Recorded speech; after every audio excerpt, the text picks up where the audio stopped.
Man, wonten jauh. Bayi lahir plethek saka guwa garba kuwi wis ditulis kodrate karo sing ngakarya jagat eneng bathuke nek iso disawang lho. Inggih, bocah iki sok dadi bocah rekoso, bocah iki sok dadi bocah mulya, bocah iki sok dadi bocah sing kepenak, bocah iki sok dadi bocah sing ora kepenak. Kuwi kabeh wis kinudrat marang panguwasaning Gusti. Mula wong urip ana ing alam padang iki anane ming nampa. Aja pisan-pisan gersula. Nek kowe pisan-pisan gersula upama kowe lagi ngrekoso dhisik utawa lagi ngrekoso sedhela, ngrekoso genep sesasi wis duh Gusti kok kados mekaten kawontenan kula. Kuwi gresula, tegese kowe ora iso nampa peparinging Gusti sing Maha Nasa. Mula akeh ulah agama sing ngandhakake nek kowe dong kepenak syukura. Ning nek kowe dong ora kepenak matur nuwun dene tasih dipun paringi berkah ngrekaos. Kuwi angel. Inggih. Angel kuwi ora ana sing do iso nglakoni. Racak-racake menungsa kuwi mulya sithik kowe ndase atos. Iki racak-racake. Lho iki apa anane lho? Aku ngomong apa anane? Mulya sithik, duwe dhuwit sithik. Wah, apa-apa arep dituku. Apa-apa arep digenteni. Mongko ngucap syukur wae ora tau. Kuwi biasane ngono kuwi. Ning nek ngrekoso sithik, walah le sujud, Man. Ya Allah.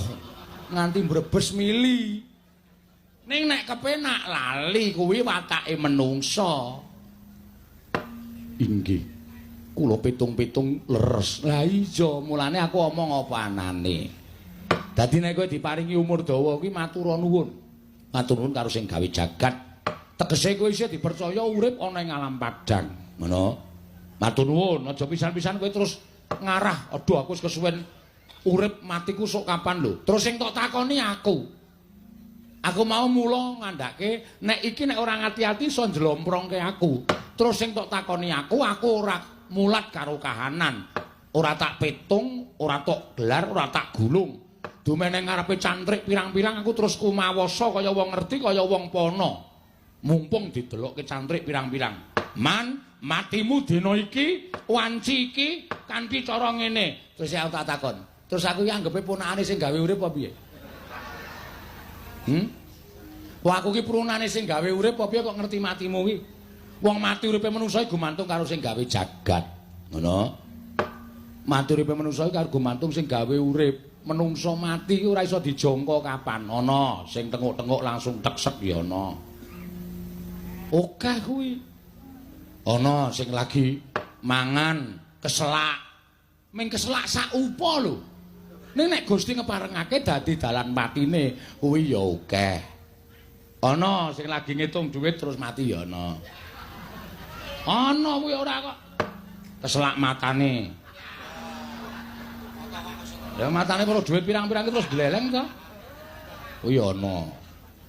Pirang-pirang ngono lho. Ana sing lagi momong anake, ana sing lagi nyirami tetandurane, ana sing lagi ning sawah, ana sing lagi nabuh ya ana. Ning tak jaluk aja, inggih. Inggih mekaten. Ning kabeh iki pasrah karo sing gawe jagat, ngono lho. Wong ki nek wedi utawa wong ki nek pikirane tekan nggon pati, uripe ora tentrem. Wis to, manut wae. Manut jangkane sing gawe urip. Umurmu mung tekan semene. Sabdawala arep kowe dadi wong pinter ning umurmu mung tekan semene. Monggo Gusti. Menika kersa panjenengan kula namung sumarah. Ngono. Inggih. Dados penemban mboten mangertos benjang menapa telasipun umur kula menika mboten mangertos ora. Jujur wae ora. Nanging menawi tandha-tandha panjenengan saged ngendikaken menapa mboten. Aku iki pendhita e. Dudu pegawe BMKG. Nek pegawe BMKG iki iso ngrani, oh sesuk iki bakal ana lindu, sesuk iki bakal ana ngene ditengan kuwi mbuh tenan mbuh ora ning iso ngrancang. Lah aku ki ming pendhita. Tur gaweanku pendhita ngundung ki ora kok mejang ilmu akeh-akeh. Ngelmuku ya mung ilmu cethek. Niatku urip ana ing alam padang kuwi tetulung tapa ngrame, paring sandang wong kawudan, paring payung wong kudanan, menehi pangan wong kaluwen. Monggo aku tanpa pamrih. Lho deloken ya lho, kawula sing do antri semono akeh, do njaluk tamba karo aku, do njaluk apa-apa karo aku, Ning aku ora njaluk sulih apa-apa. Niatku pancen nulungi marang sak pepadaning urip. Gaweanku mung ngono kuwi. Inggih. Ing menawi dipun tandhakaken menapa tasih dangu menapa sampun caket. Kowe meksa kowe iki. Aku wis semoh wangsulan ning kowe meksa. Sesuwe tasih dangu, suwe banget. Waduh.